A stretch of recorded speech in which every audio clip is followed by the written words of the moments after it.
চট্টগ্রামের মিরসরাইয়ে অবস্থিত বঙ্গবন্ধু শেখ মুজিব শিল্পনগরে সুতা তৈরির কারখানা করবে বহুজাতিক কোম্পানি আমান বাংলাদেশ লিমিটেড। প্রায় 10 একর জায়গায় স্থাপিত এ কারখানায় কর্মসংস্থান হবে 600 জনের। এ লক্ষ্যে বাংলাদেশ অর্থনৈতিক অঞ্চল কর্তৃপক্ষ বেজার সঙ্গে একটি জমি বরাদ্দের চুক্তি করেছে জার্মান এই কোম্পানি।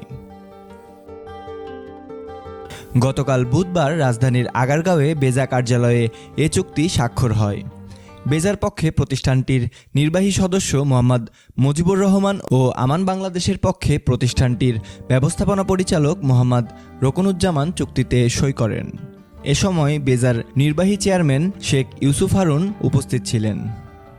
চুক্তি অনুসারে বঙ্গবন্ধু শেখ মুজিব শিল্পনগরে 10 একর জায়গায় কারখানা স্থাপন করবে আমান বাংলাদেশ। কারখানা স্থাপনে কোম্পানিটি 2,59 লাখ মার্কিন ডলার বা 286 কোটি 41 লাখ টাকা বিনিয়োগ করবে। প্রতিষ্ঠানটি সুইং থ্রেড, এমব্রয়ডারি থ্রেডস ও স্মার্ট ইয়ার্নস তৈরি করবে। অনুষ্ঠানে মোহাম্মদ রকনুজ্জামান জানান, আমান বাংলাদেশ দক্ষ লোকবল গবেষণা ও মানোন্নয়নের মাধ্যমে অত্যাধুনিক পণ্য উৎপাদন করছে। বঙ্গবন্ধু শিল্পনগরেও একই ধরনের শিল্প স্থাপনের পরিকল্পনা রয়েছে তাদের। এখানে উৎপাদিত অধিকাংশ পণ্য রপ্তানি শিল্পের কাঁচামাল হিসেবে ব্যবহৃত হবে। এতে এই শিল্পের আমদানি নির্ভরতা কমবে এবং বৈদেশিক মুদ্রা সাশ্রয় হবে। বরাদ্দকৃত জমি হস্তান্তরের পরবর্তী 18 মাসের মধ্যে বাণিজ্যিকভাবে উৎপাদন শুরুর পরিকল্পনা রয়েছে বলে জানান তিনি।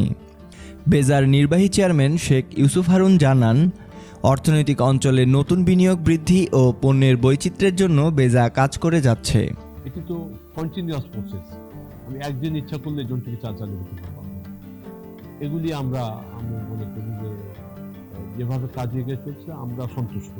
আরও দুজন, যেমন কোনো সংস্থাকে দিয়ে আমরা যেমন বেবজা, তা আমাদের কাছ থেকে 1100 একর জায়গা নিয়েছে। আপনি যদি মিরসরাইতে যান দেখবেন যে তাদেরও অগ্রগতি ভালো।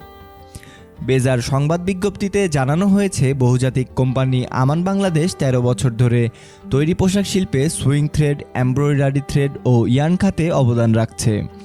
দীর্ঘ 170 বছর ধরে কোম্পানিটি ইউরোপ, যুক্তরাষ্ট্র, এশিয়া সহ বিশ্বের বিভিন্ন দেশে পণ্য বিপণন করে আসছে। বেজা জানিয়েছে, প্রায় 33,000 একর জায়গায় নির্মিত বঙ্গবন্ধু শেখ মুজিব শিল্পনগরে এখন পর্যন্ত দেশি বিদেশি প্রায় 1,900 কোটি মার্কিন ডলার বিনিয়োগ প্রস্তাব অনুমোদিত হয়েছে। ইতিমধ্যে 5টি প্রতিষ্ঠান সেখানে উৎপাদন শুরু করেছে।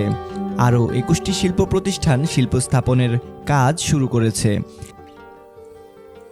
শিল্পনগরে প্রায় 8 লাখ লোকের কর্মসংস্থানের সুযোগ সৃষ্টি হবে বলে আশা করছে বেজা। বিসিএন দেখুন। বাগমার সাথে থাকার জন্য আমাদের চ্যানেলটি সাবস্ক্রাইব করুন।